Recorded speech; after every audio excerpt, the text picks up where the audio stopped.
সেই জায়গাতে ছবি একটি টিভিতে কেমন লাগছে? আমি আগের বিষয় নিয়ে সত্যি আর কোনো কথা বলবো না, কারণ আগের জিনিসটা পুরোটা একটা ভুয়ো জিনিস ছিল, যেটা ডেফিনেটলি মানুষ মানে ইনভলভ না হলে তো বুঝতে পারে না।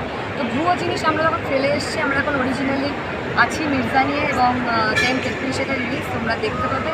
আর এখন অপেক্ষায় এটাতেই আছি যে দর্শক আমাদের কী বলবে, এখন শুধু এইটার অপেক্ষা। বাংলায় এরকম একটা অ্যাকশন সিনেমা যেটা হিন্দি এবং দক্ষিণী মুভি, যেটা আমরা খুব প্রত্যাশা নিয়ে দেখি, সেটাকে ছাপিয়ে যেতে পারে, কি মনে হয়? দেখো, যদি হয় খুবই ভালো লাগবে, কারণ আমি অঙ্কুশকে যতটা চিনি, ও অলওয়েজ চেষ্টা করে সম্পূর্ণটা না, তার থেকেও বেশি দেওয়া।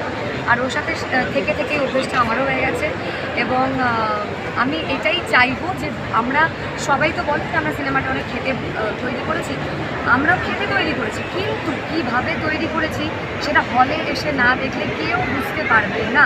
তাই টেলিভিশন এবং ওটিটির জন্য অপেক্ষা না করে আমি এটাই বলবো, সবথেকে ভালো সময় ঈদ, সিমুই এবং রাবড়ি খেতে খেতে চলে আসবেন হলে আর দেখবেন মির্জা। আমি এটাই বলছি।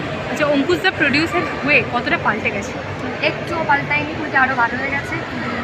আগে পয়সা ছিল, এখন পয়সা নেই, তাই জন্য আরও ভালো হয়ে গেছে এবং আরও অমায়িক হয়ে গেছে। হ্যাঁ, পয়সা না থাকলে মানুষ অমায়িক হয়ে যাবে দেখেছি, এটা আমি ফিল করেছি। এখন নেই, কিন্তু আমি এটা বিশ্বাস রাখি, আগে যা পয়সা ছিল তার 3 গুণ বেশি হবে আফটারনুন। তোমার পা কেমন আছে?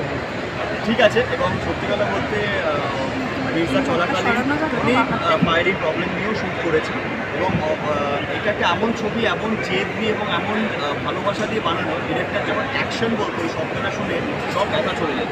এবং ট্রাস্ট মি, যখন কাট বলতো তখন পা দুটো কেটে বাদ দিয়ে দিলে যেরকম পেন হয়, অ্যাকচুয়ালি পেন সেরকম ছিল, এবং সেটা নিয়েই কাজ করেছি।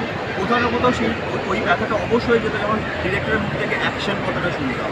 তো সেইভাবেই মির্জা তৈরি হয়েছে এবার বাকিটা। এবং আমারও যখন ফাইট সিকোয়েন্স চলছিল, আমি জীবনে কোনোদিন ফাইট তো করিনি, অসম্ভব কষ্ট আমি সহ্য করেছি, মানে মনে হতো যেন আমার শরীরে কিছু নেই।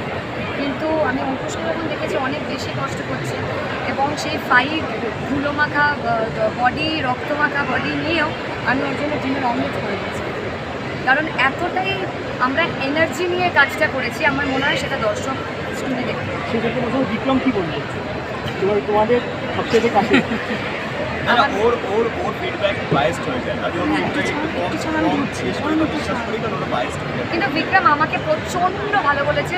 এই আমাদের ধরো 14-15 বছরের ফ্রেন্ডশিপের মধ্যে প্রথমবার বিক্রম চ্যাটার্জি আমাকে ভালো বলেছে, তাহলে খুব খুশি।